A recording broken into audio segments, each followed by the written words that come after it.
Magandang gabi po sa bawat isa. Ito po ang grupo ng SC3 na magbabahagi po sa inyo ng asignatura na amin pong tatalakayin. At ito po ay patungkol sa palihan ng pagsulat at pagkritik. Patnubay sa pagsasagawa ng palihan, bago, habang, at pagkatapos sumulat. Pagkritik ng komposisyon bilang manunulat at mambabasa. Ang akin po mga kagrupo sa pagbibigay ng report sa gabing ito ay walang iba kundi sina Sir Benjamin Montes, Ma'am Lia Valera, Ma'am Madel Augusto. So, ang amin pong unang tatalakayin ay ang palihan sa pagsulat at pagbasa. So, ang palihan sa pagsulat at pagbasa ay mahalaga upang mapabuti ang kasanayan sa pagsulat at pagbasa. Narito ang ilang mga hakbang na dapat nating sundin bago, habang, at pagkatapos sumulat. So, ibibigay ko na muna po yung bago sumulat. Bago sumulat, una, pagpaplano. Sa pagpaplano, kailangan nating tukuyin ang iyong layunin at paksa ng pagsulat. So, yun po yung una. Ang pangalawa naman ay yung pag-aaral. Sa pag-aaral, kailangan magbasa ng mga kaugnay na materyales upang mapalawak ang iyong kaalaman sa iyong paksa. At ang pangatlo ay yung pagbuo ng outline. Sa pagbuo ng outline, kailangan gumawa ng isang outline upang magabayan ang iyong pagsulat. At ang pinakahuli, yung ika-4, pagpili ng mga salita at parirala. Piliin ang mga salita at parirala na tamang-tama para sa iyong paksa. So, yan po ang bago sumulat. At ngayon naman po, pakinggan po natin ang kasunod na magbabahagi. Magandang gabi po sa bawat isa. Ang ipagpapatuloy ko po ang habang sumulat. Ako po pala si Sir Benjamin Montes. Dito po sa habang sumulat, pagsulat ng unang draft. Ayun. Sa pagsulat ng unang draft, kailangan na isulatin ang iyong unang draft batay sa iyong outline. Ayun. At yun ang ikalawa. Ang ikalawa ay pagdaragdag ng mga detalye. Sa pagdaragdag ng mga detalye, idagdag ang mga detalye na kinakailangan upang mapalawak ang iyong paksa. Ayun. Tapos, ikatatlo, pagbabago ng mga pangungusap. Sa pagbabago naman ng mga pangungusap, baguhin ang mga pangungusap upang mas maging malinaw at epektibo. Ayun. Kasunod, ang ika-4, ay ang pagpapalawak ng mga ideya. Sa pagpapalawak ng mga ideya, kailangan palawakin ang mga ideya upang mas maging interesante ang iyong sulatin. Pagkatapos, dito na tayo sa pagkatapos sumulat. Yon, ang naituro ko po sa inyo ay habang sumulat. Tapos ito naman po yung pagkatapos sumulat. Meron naman po ito 4 na puntos sa pagkatapos sumulat. Ang una po ay pagkatapos sumulat, ang una po ay pagbabasa ng iyong sulatin. Yon. Sa pagbabasa ng iyong sulatin, basahin ang iyong sulatin upang makita ang mga pagkakamali. Ayun, di ba, kapag binabasa natin yung ating mga sulatin, makikita natin yung mga pagkakamali natin. Ikalawa, pag-edit ng iyong sulatin. Yon, pag-edit ng iyong sulatin.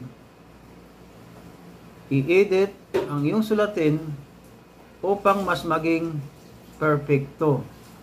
Yon, 'di ba? Kasi sa mga ginagawa natin may mga kailangan talaga i-edit para maging perfecto.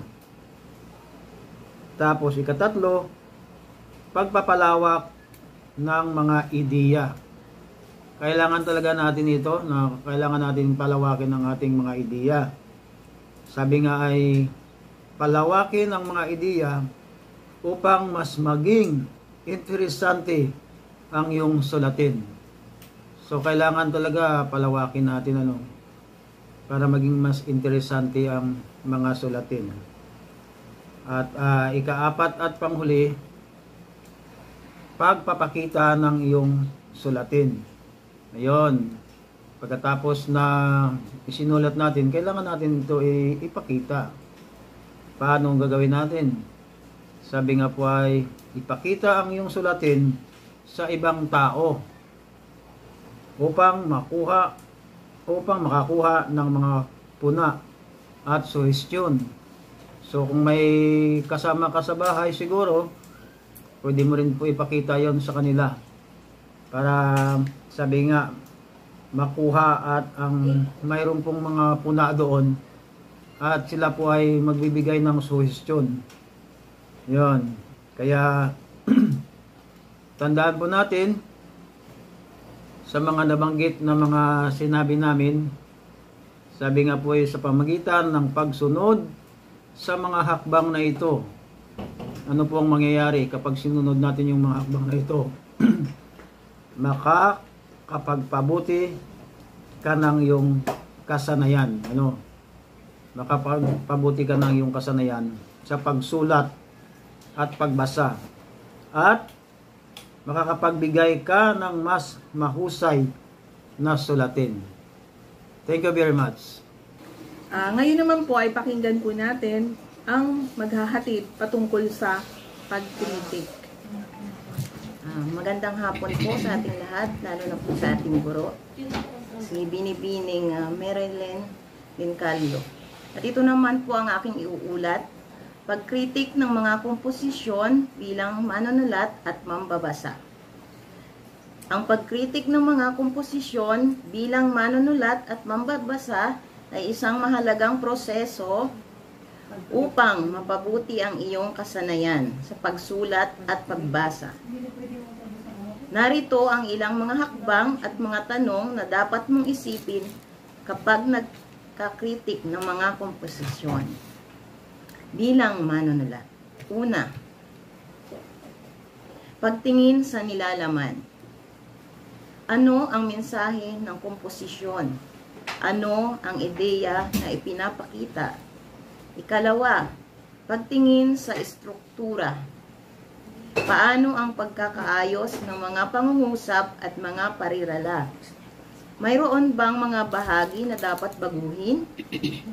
Ikatlo, pagtingin sa estilo. Ano ang tono ng komposisyon? Paano ang paggamit ng mga salita at mga parirala? At sa panghuli po, kaapat, pagtingin sa mga pagkakamali. Mayroon bang mga pagkakamali sa gramatika, pagbaybay o paggamit ng mga salita? So ito po yung dapat nating pagtandaan bilang manunulat. At yun lang po, salamat po. Magandang gabi po sa bawat isa sa atin, lalo na po sa ating guro. Ang aking paksa naman po ay ang pagkritik bilang mambabasa. May apat po tayong bahagi sa bilang mambabasa. Una, pagkaunawa sa nilalaman, ano ang naiintindihan mo sa komposisyon? Ano ang mga idea na ipinakikita? Pangalawa, pagtingin sa pagkakasulat. Paano ang pagkakasulat ng komposisyon? Ano ang mga idea na ipinakikita? Pangatlo, pagtingin sa mga emosyon. Ano ang mga emosyon na ipinakikita sa komposisyon? Paano ang paggamit ng mga salita at mga parirala upang ipakita ang mga emosyon? Pang-apat, pagtingin sa mga reaksyon. Ano ang mga reaksyon mo sa komposisyon? Mayroong bang mga bahagi na ipinakikita ng mga reaksyon mo? Mayroon din tayong mga tanong na dapat mong isipin.